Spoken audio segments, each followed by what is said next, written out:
Remember when this was the best delivery method for music? Remember when this was the best delivery method for supplements? Every industry evolves and improves with new breakthroughs in science and technology. Here at Numi, we've used a proprietary technology to solve an issue that's been around since nutritional supplementation began: the problem of absorption. So many of today's supplements are less effective due to their inability to be absorbed naturally by the body. Using our own proprietary hydrostat nano delivery breakthrough, we reduce the particle size of critical nutrients smaller than ever before, allowing them to absorb in your mouth while swishing for 30 seconds or more. Glutathione is your body's master antioxidant. It's responsible for boosting your energy, detoxifying cells, reducing inflammation, and boosting the immune system. If glutathione is so amazing, why have you never heard of it? Because glutathione is extremely fragile, and if taken orally, it will be destroyed via the digestive process, rendering it virtually useless to the body. Until now, NutraSwish applies nanotechnology to achieve maximum absorption. Now, glutathione and other nutrients can be absorbed simply and quickly by swishing in the mouth instead of being destroyed in the stomach. Using this same nanotechnology, we've created the ultimate skincare product, Numi Skin. We've been able to achieve unparalleled absorption for key ingredients, including collagen, hyaluronic acid, and more. Some of the top skin experts in the world work together to create the ultimate blend of skin-enhancing nanonutrients, creating the most amazing before and after results. With our nano solution, you no longer have to wait months to experience the effects of skincare and supplementation. Our customers are noticing a difference within a matter of days. Don't wait to look, feel, and live your best life. A new you starts with Numi.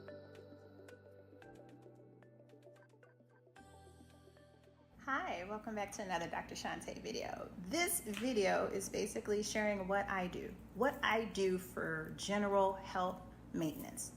Well, in addition to just eating healthy, I take supplements. I take them habitually. The first supplement on the list is a multivitamin. A good multivitamin from A to zinc. That is what I take. I take it in the form of a hair, skin, and nail vitamin, but a multivitamin is suffice. The next thing is I take omega-3.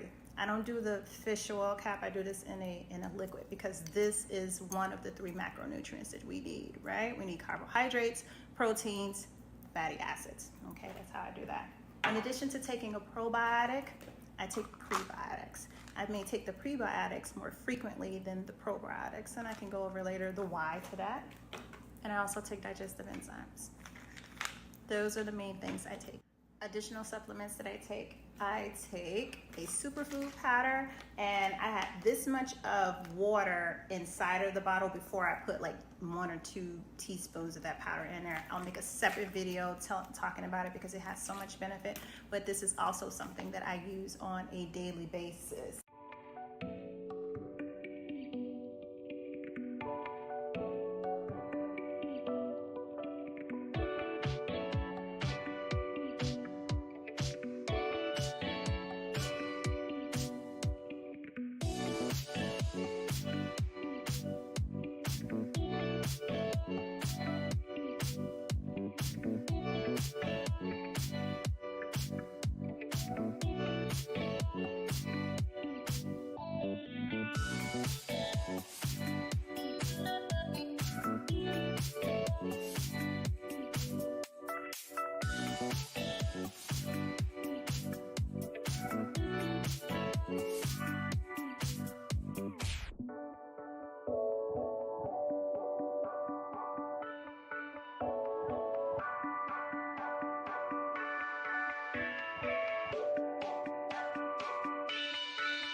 The definition of a holistic view is that all aspects of people's needs, psychological, physical, and social, should be taken into account and seen as a whole.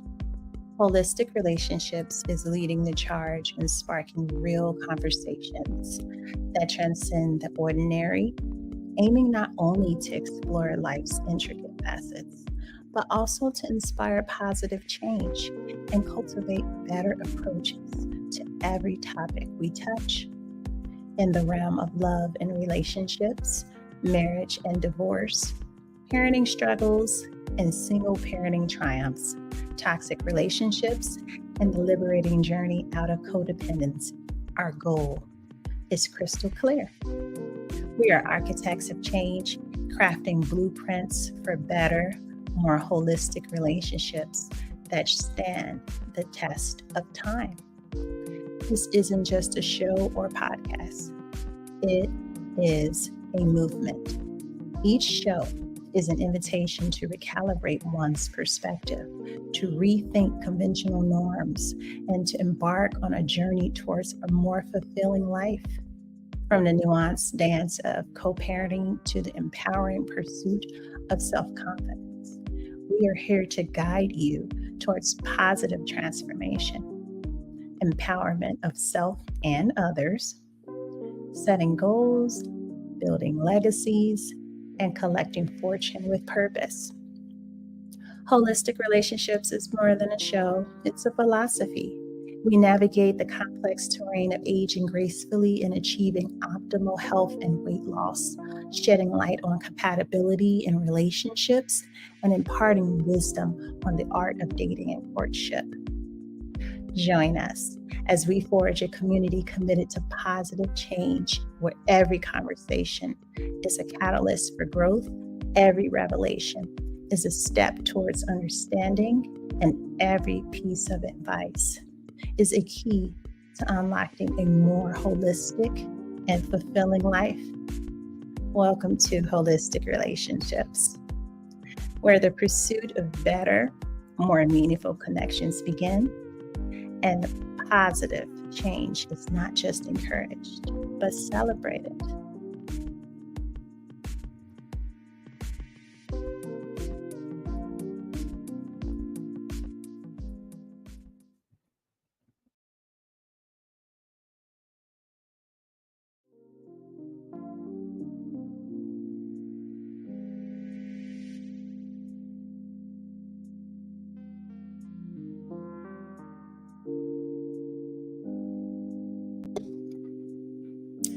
Hello, everybody. Welcome back to another Holistic Relationships show. Today's topic is about having children, naming children. That's what we're talking about today. I got to thinking about surnames, children's last names. When it comes to your children, when you have children and the children's last names and what they should be, things like that. I get it why we do it, why we name them after the dads. And I was explaining to a young lady about how my mother gave me her last name. I didn't get my dad's last name. I got my mom's last name. And my father has this huge family, with the same last names, just full of people with the same last names. That small little thing, because we're family by blood, but I had never felt like one of them because I didn't have the surname. I may have lingered and gravitated more towards my mother's side of the family. We all had the same last name. But the things about it, when it comes to the women in the family, when we marry, we can take on the last names of our husbands. And I guess when I got married, I went on and changed it because I didn't have any siblings where we shared the same name. I didn't have the desire to hyphenate. I just just decided I'm going to, take on the surname so that I'll have the same name with my children, with the husband that I chose. And now, of course, life has moved in other directions. Nothing like I had planned, but I do have a child now with the name of the marriage. So I keep the surname for him because I'm not remarried at this point in time. And if I ever were to remarry, then I would probably do the same thing and take on the name of my husband. So right now, I keep the name for my son so that we are connected, so that he feels connected to someone. Because short of the relationship with the father, that may be non-existent for the rest of his life. Who knows? But anyway, but at least he'll have the connection name with his brother. When his brother was born, when his brother came along with the same last name, I went, oh, okay, now he has a sibling out there that has the name. I felt a little joy for my baby boy because I'm like, he's not alone. He's not alone anymore. He has someone that has, so it's a little bittersweet considering changing her son's name, but I completely understand. And now I'm like, he's by himself again. With just that lineage to me and the biological dad's name, who is just non-existent in his life and got other issues in life. But anyway, so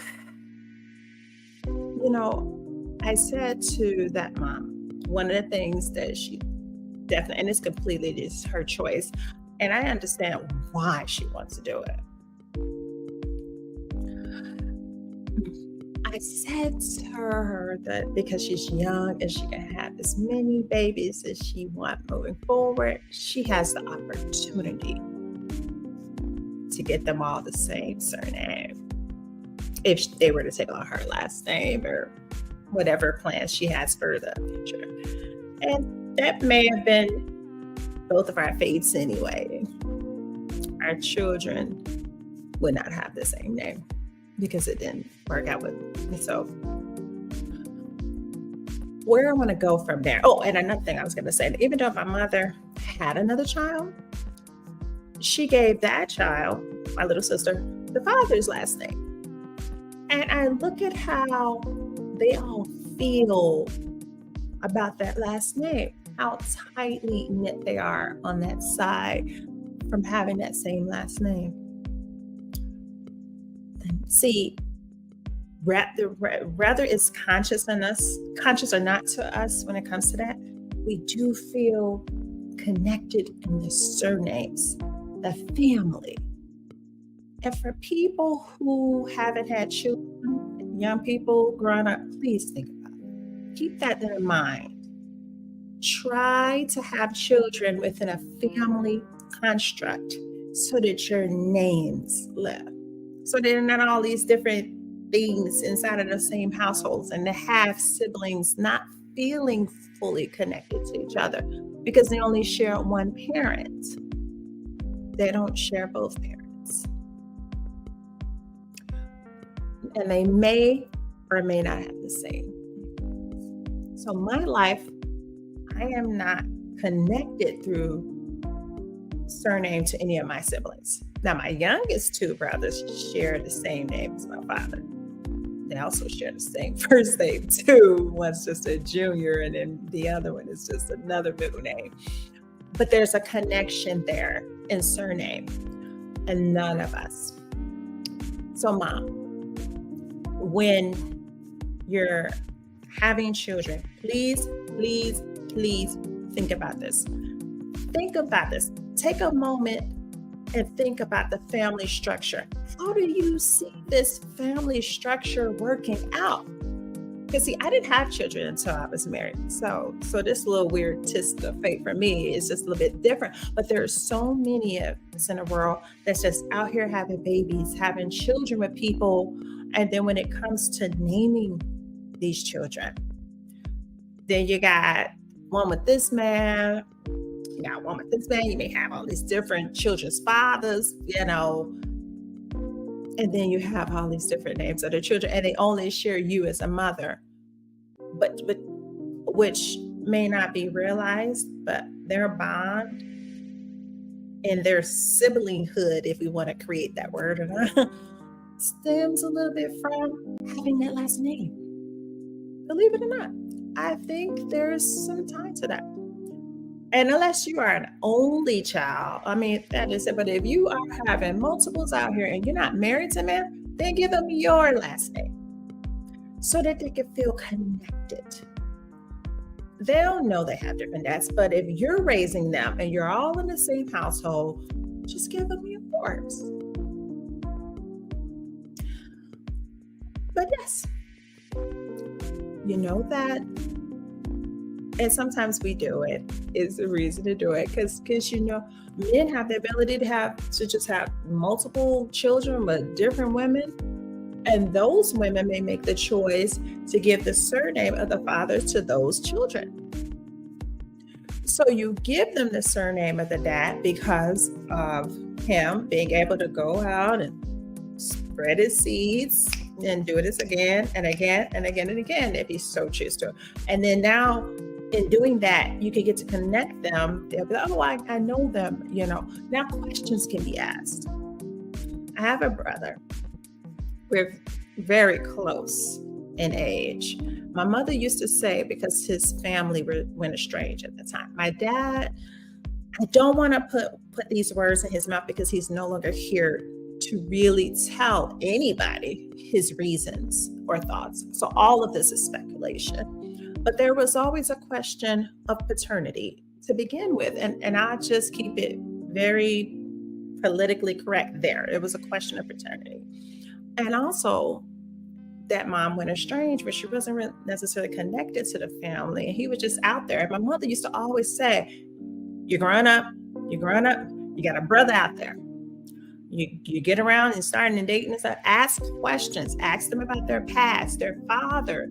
Let me tell you what his mother's name is, just to know, so you ain't over here dating your brother or you done ran across somebody that you're related to. And that's the thing about when men going around spreading seed like that, you run up on somebody and not realize you're related.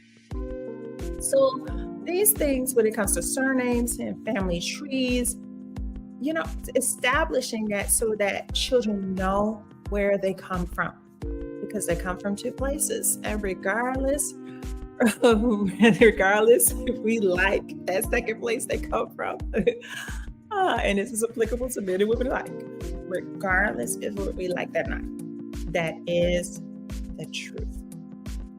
It is what it is. That's where they come from. And so I think that in this whole thing of when you're deciding to have children, come on, women, you can control that more than you realize or have accepted. And it starts with a little education about reproduction, the menstrual cycle, the ovulation cycle. A little bit of education, you get to control that so that you're not stuck with a child with someone that you really should be having a child with. That should be considered. And I may make that a separate holistic relationship topic. So I may have to split this.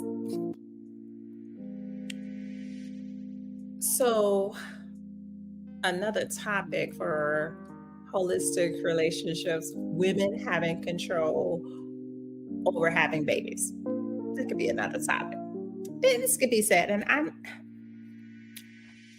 thinking, if I have the control of whether or not I get pregnant or whether or not I have the child, if that child gets here, then that was a conscious decision. And this isn't to stay and resolve men from responsibility. Strap up. Don't just be out here shooting up. There's a responsibility on your part too. But even of the most responsible of those who strap up, who have birth control, there's still a 3% chance that something can slip through. Sometimes the condoms can get punctures and It may even be the men that puncture it, because there are men out here that will trap the women. They want to be connected to that woman. They want that woman to have their kids. And people choose for reasons of vanity. All kinds of reasons why they're like, I want a baby with this person. And that is something for men and women alike. Where everybody's capable of doing it. And it's not just a woman that is doing it. But if she's asking you to shoot up and all that other stuff, your little spidey senses should be kicking in, a light bulb should come on. Because if you're really thinking about this, really consider, that's not just something that's telling you that if it happens, she wants that to happen, and or no, she just wants that to happen. She go with it. There it is. And we'll try to get that to happen. And if you're okay with it, then you just go on for broke. Go on, shoot up. Go on, do it. But you do have control of whether or not you bring children into toxic and broken situations. It's because it's difficult. Raising them day to day, grind with children. It's exhausting. Everybody trying to make it seem like, oh, it's having children. It's so beautiful. Yes, beautiful, but the shit is exhausting. It's exhausting. It's draining. They are parasites on you from the moment of conception. And people may not like me saying that, but I'm going to say it. Because I've been pregnant 5 times. What do we know about the definition of a parasite? Something that is living off of the host and only lives if the host lives. Isn't that carrying a baby is? Something sucking off all your resources, your nutrients and everything. And if you don't get enough of it, it will take it from you. And you'll take your nutrients, you'll be deficient and depleted in things. And then they're coming up with all these pregnancy ailments and illnesses that come along, because that baby is going to survive. It's trying to survive it. It will take from you. And the thing is, the only time it really terminates, and this is just my medical and spiritual opinion combined, is that for survival, preservation of the host. If the body isn't able to handle, it's too much stress going on, and it's something like a baby is there, and you're not strong enough, and there's anything detecting that you may not survive, it will release it. It will terminate your pregnancy for yours. And as much as it hurts a mother to learn that you got a baby coming or that you conceived, and then if you get weakened in any way and you still try to do it, sometimes it will terminate for you. Sometimes the blood and the genes aren't compatible. It terminates for you. They call it spontaneous abortions. Okay. These are things to be considered, especially when your blood isn't compatible. No matter how much you like this person, you're just not compatible. You're not supposed to be. But women, ladies, you have the choice. You have the ability here. You have the choice. You have the ability to control new life coming into this. And you should be choosing wisely. If you cannot have that family structure with that man, why do it? If he says to you that he doesn't want that with you, first determine or learning that you are pregnant, you got to be prepared to do that alone, or conversations like that should be had before it happens. Because you're young and you're not established and you're not making enough money to support you and a child, and that happens to you, you are going to struggle. Because from the moment that baby is born, it is attached to you. I remember we were getting ready to leave the hospital. A friend of mine, she picked us up from the hospital. And the lady, she helped us get home, our friend. And she took us home. And as I'm getting ready to go, mind you, I've been just used to moving myself. I'm not used to moving anybody else. So when I had to take that baby home, my son home with me, life for the two of us began, and I just got to figure it out because I'm going through a divorce. I'm already separated from my husband, or we're going through active divorce, and I'm looking at this little baby like, oh, I'm getting discharged from the hospital, but I have to take you with me. Not saying I was thinking of leaving him, but that's the reality check. And when you've never had any kids and you've only had to think about yourself, you're like, oh, I can't move without you, huh? And to move with them is exhausting. It is draining. And as months to come after that, baby, and you're by yourself as a single parent, and you're going to listen, I am giving you the real deal here. But I wouldn't change a thing. But I was much older. So I was about I was 34 when I had my son. And I might have been going through, it's interesting. I might as well have had him if I was in my 20s. If the first few years when he was kind of a struggle, I was thinking, well, shit, I probably should have had him back when.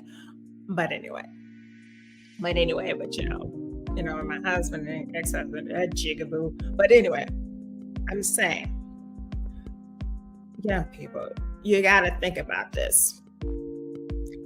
Sometimes you're a victim of circumstance. Someone raped you and you weren't able to you got pregnant by the raper and you weren't able to terminate the pregnancy, or you had to have the baby. I think in those instances, you should really consider adoption, because do you want to be a toxic parent? And what I mean by that is, I don't want this to come and go the wrong way. I'm trying to think about what your treatment is going to be of said child. And that's another holistic relationship topic.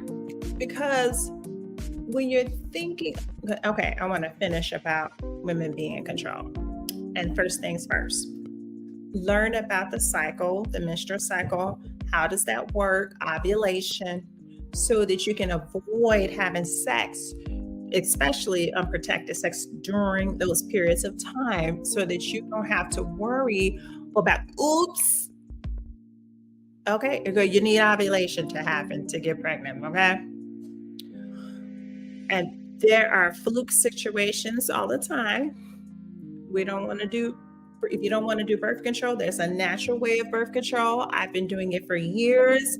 It works. It's about counting those days, knowing your body, knowing when your cycle is coming, and abstaining from sex when you know you could possibly be ovulating. But there's a window of time. So you got some days to know that any one of these days, an egg can be released. But see, here's the thing. It's also knowing the physiology of sperm, because sperm can live anywhere between 3 to 5 days. You can have unprotected sex 2 to 3 days before you ovulate. That sperm is alive. It can still penetrate and fertilize an egg. But just because it does that, because there's so many people who are just trying, just because it does that, pregnancy is implementation into the uterine wall. That fertilized egg implanted on the uterine wall. And then the connections and blood vessels and things began. That's pregnancy.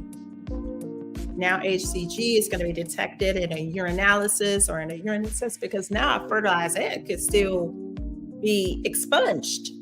It could still get out of the body during the menstrual cycle if it does not implant.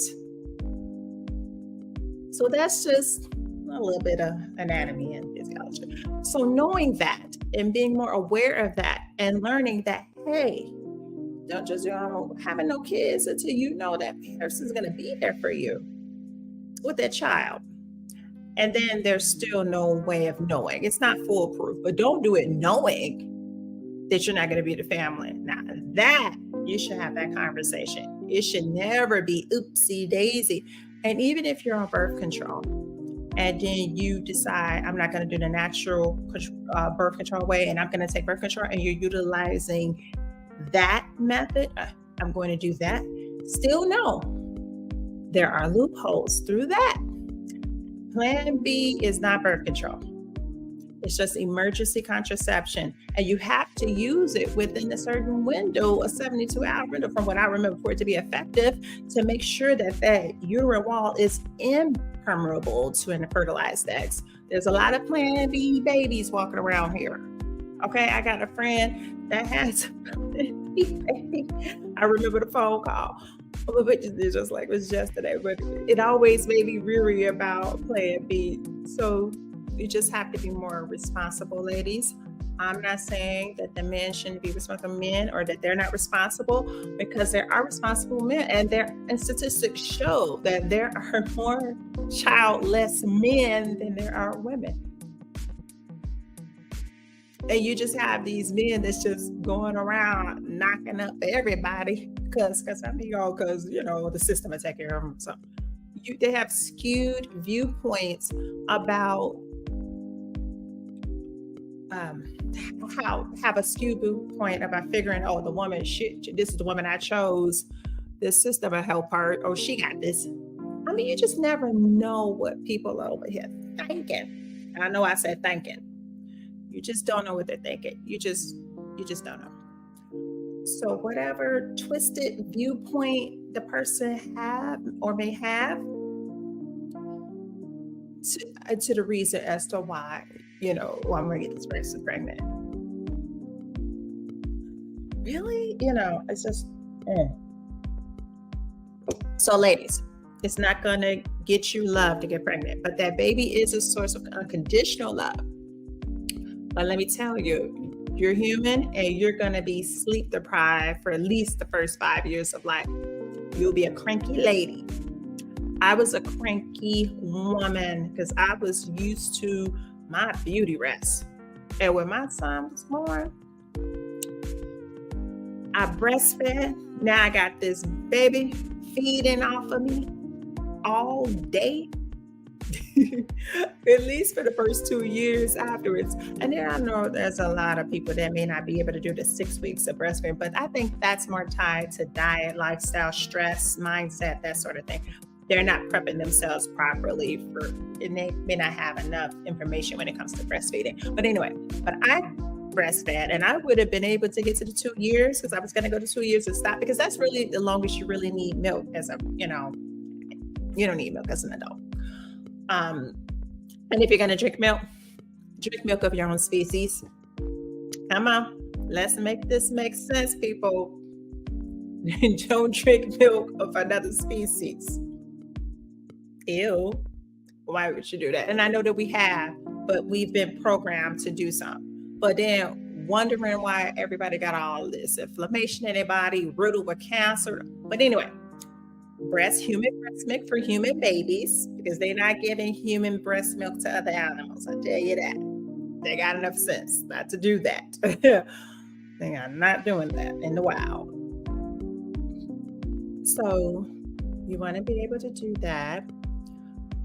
And depending on that pregnancy, 9 or 10 months, depending on how long you're carrying or if you make it to term, you have something on your body causing pain, and then you have the baby. You got the pain during labor, and don't let them have to cut you open to get the baby out. You got the pain from that and rehabilitation and learning to walk upright again from the C-section, And then you have something feeding off of you 24/7, and you still have to produce what you need to produce. You got to produce that milk. And most people, they're feeding off of you at any given time of day or night, and they don't really know how to communicate. So their only form of communication is crying, there it is. They haven't learned how to talk. So the only way they can communicate is to cry. And it can be irritating to have something in your once quiet home and place of zen, peace, and tranquility screaming. Possibly screaming all the time.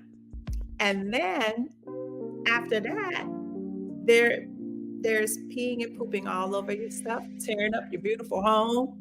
My homes were immaculate, but even in this place here, I had a few more emotional things going on that I never quite back to that level of where it was. And it took a long time to get to some level of organization, and because there were so many moving parts to get in my life together, and I was tired all the time, exhausted, and I couldn't do everything and take everything because I was nursing, especially if I wanted some wine, because it's going to pass through the breast milk. So things I would have done for me, I didn't necessarily do everything like a detox or something like that, because of my son and nursing and being concerned about him being exposed to things. So I even had to wait to do a detox program, because you're detoxifying, so you're expunging. Things get expunged through the breast milk too. So I had to wait on that. So that sleep deprivation is real, because just when you think you're getting a rhythm, here comes a new phase in this baby life and growth and development. A new phase comes. Oh, shoots. You had a little rhythm going, and now you got to readjust. And these are the days of 30, 40 years ago. Women were at home. Ladies, what were you doing? We trying to go to work, have career, BCLs, do all this other shit. But I was at home with my son, but I was also in the life of an entrepreneur. And I did so. I made that choice so that I could be present in those formative years with my child. I made that decision to do that. But some of you don't have the luxury to make that choice to work from home. Some of you don't have that. I was able to do that, where I was able to earn money and make money and take care of this child. So some of you are going through these changes, and you're going through all of this while trying to keep the roof over your head, while trying to get bills paid, while trying to keep you and your child or children fed. And I had some real hard times too, but for the most part, I was in a position to be able to take care of me and my son. We made it through. But I'm also a double doctor, and I got all this other stuff going on with the earning potential that can do it. So even though I had a taste of the world where it could be real bad, I knew that I wasn't completely of that world necessarily. I was just going through a moment, and that I would be able to do this. I was blessed in that sense. I never sought out, I never sought out to do it alone. And I wouldn't suggest anyone do it alone. Even if you know you can or think you can, that's still a dumbass decision. Excuse my French, sorry. It's just dumb. Why would you do that by yourself? Why? To raise another human, to keep another human being safe, plus you by yourself, something happened to you, you break a leg, something happened to you, what's going to happen to that child? Would you think you got mama, daddy, aunties, grandma, big family? Guess what? People die. That's what happened. I had all these people around me at first, and life showed up.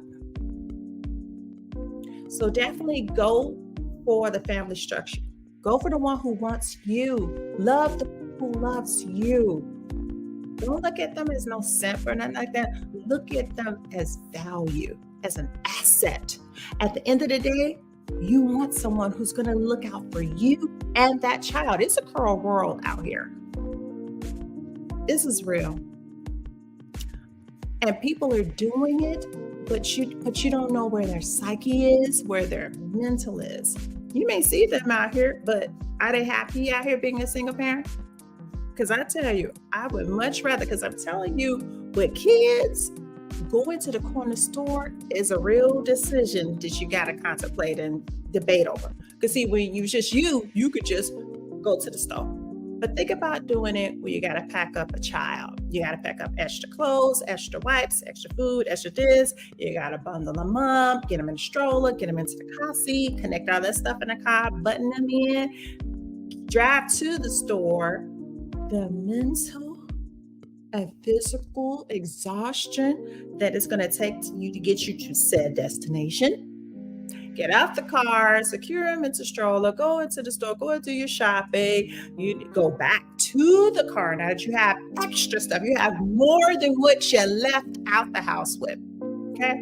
Get in a car, drive yourself home, get outside. Do you know how much energy it requires and the exhaustion it is?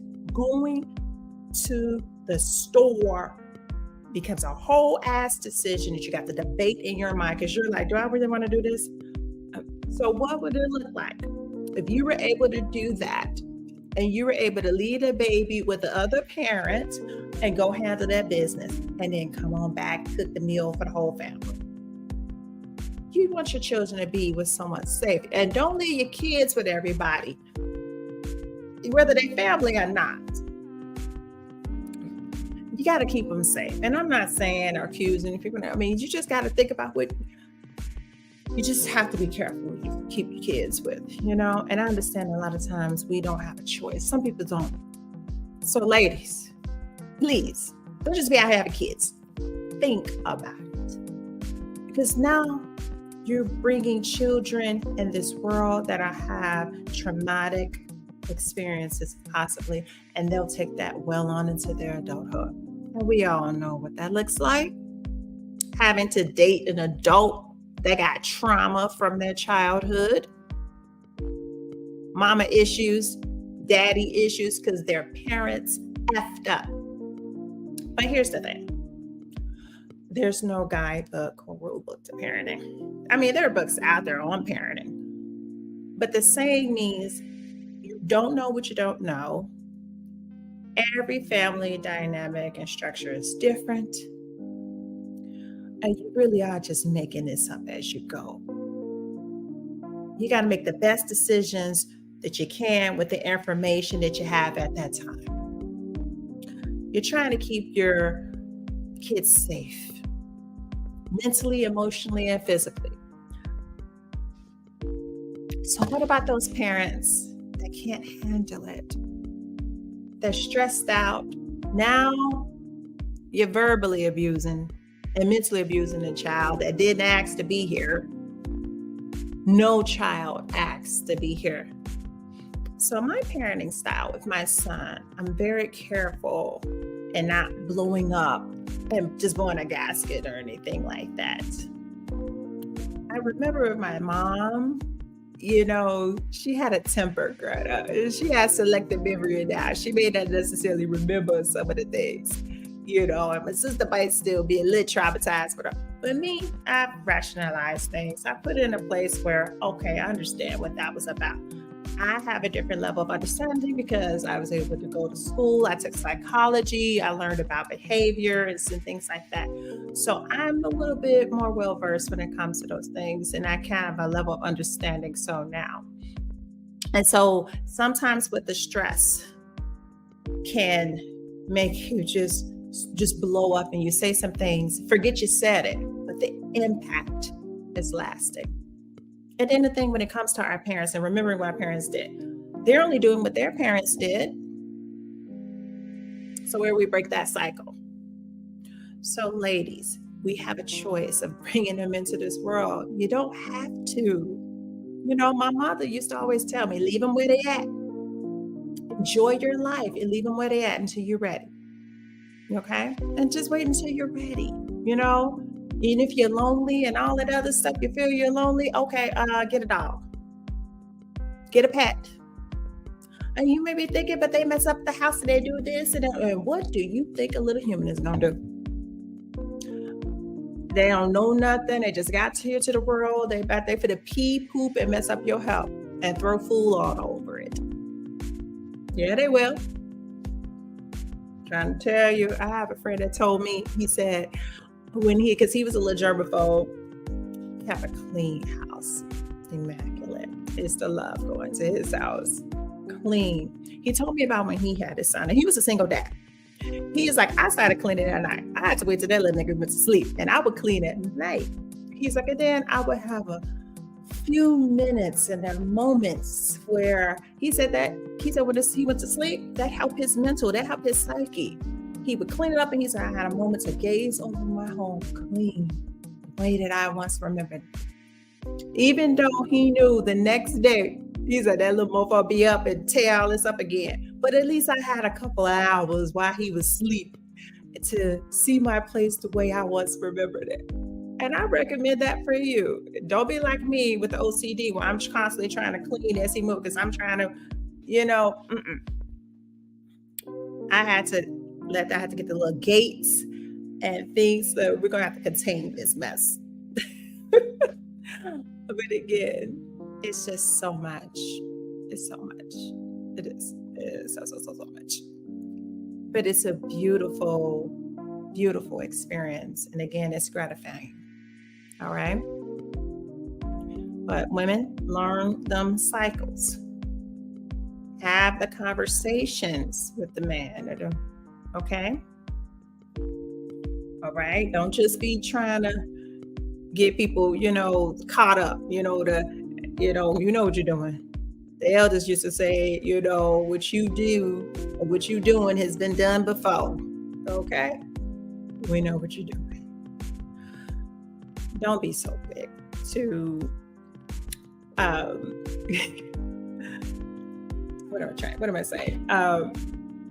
Don't be having kids thinking you finna get this man's love or get his attention or get his fidelity or get his money or get his last name. And no, don't do that. Don't do that to yourself.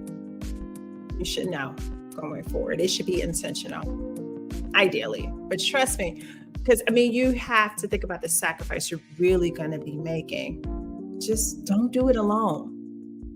Let this be a journey where you and someone else do it together. And if you're having a toxic relationship without children, get out of it, because with children, it's going to get worse. And then you're going to bring in another life into that nonsense. Don't do it. Make sure you got a good relationship with a person, a partner, or you're co-parenting with, if that's going to be your choice. Sometimes it's a co-parenting situation.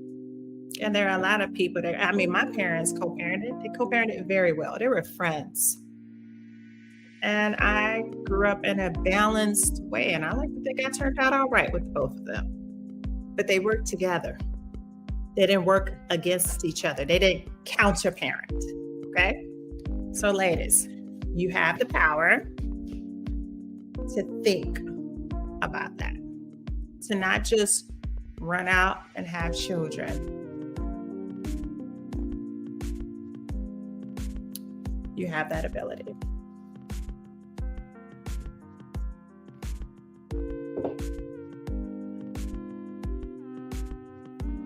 Just think before you do it. Prevent it if you can. So in a case of the person who got raped, you couldn't afford to get an abortion. You found out too late. You live somewhere where abortions are illegal. You don't have any money to get across the state border where it's not illegal. You had to have that baby. You went through the pregnancy. This is where adoption comes into play. If you know you can't do it, don't bring them into a world to have a crappy life and to struggle. Because the trauma of your rape Think about it. How are you going to look at that child? How are you going to treat them? What happens when they ask questions about their father? Every child wants to know where to come from, and they all ask. And they all ask why you're not together. It's a general to everybody. Every child asks that question, for the most part. Every child wants to see their parents together. They like that. Think about when you were a child. And sometimes it may be hard to get back to that deep level, that innocence of ourselves, because some of us were forced to grow up a lot faster than others. So you may have to dig back a little deeper, a little further to find that innocence, to find that place where you're like, yeah, I did want my parents to be together or get back together. We had to learn and we had to accept that wasn't going to happen. It's not what it is. And yeah, that's what happened. But you get to choose. When you have a baby with someone and you may not like them, but this was consensual in their conception, and you're like, oh, I can't. That is the other side. So we take that chance. That's the chances that we have to take. Especially in co-parenting. That's what it is. Oh, goodness. I could go on and on for this, But I'm going to call it there because this is such a heavy, heavy topic. And I know I've said it already, but I'm going to keep saying it. Make sure you just stop for a moment and just really think this out and what life really is going to be. Being a parent is wonderful. I absolutely love being a parent. I actually still want to have another child. And that's only because I have a small one. It's not like teenagers or something that's, and then this isn't to say that some families don't have that, where they have grown children and then they have little babies and stuff, that happens. We see that as well. But again, I definitely welcome commentary, the different perspectives when it comes to this, because again, holistic relationships, this platform, this is here to be a ministry to all of us, to help give us some other perspectives and viewpoints, and we could walk out with better relationships, better outcomes, better outlooks, calibrating our own perspectives and just being better, growing, and that we're leaving something behind for the people, the generations behind us to have. That's the point of having these conversations, so that we can have better relationships with people. And that's what I thank everybody, as always. I thank you for your support to the platform, your engagement. Thank you for following. Thank you for subscribing, liking, and sharing the content. It's just wonderful. I thank you guys for that. And please keep it coming. The ideas and the different topics that are coming up, some from what you all might suggest and may say, hey, maybe you would consider this. And so I'm always looking for that engagement and participation and those opinions, because, hey, we got to keep building on these conversations. So again, I thank you all for coming to this Holistic Relationship Show. I will see you all in the next Holistic Relationship Show. And until next time,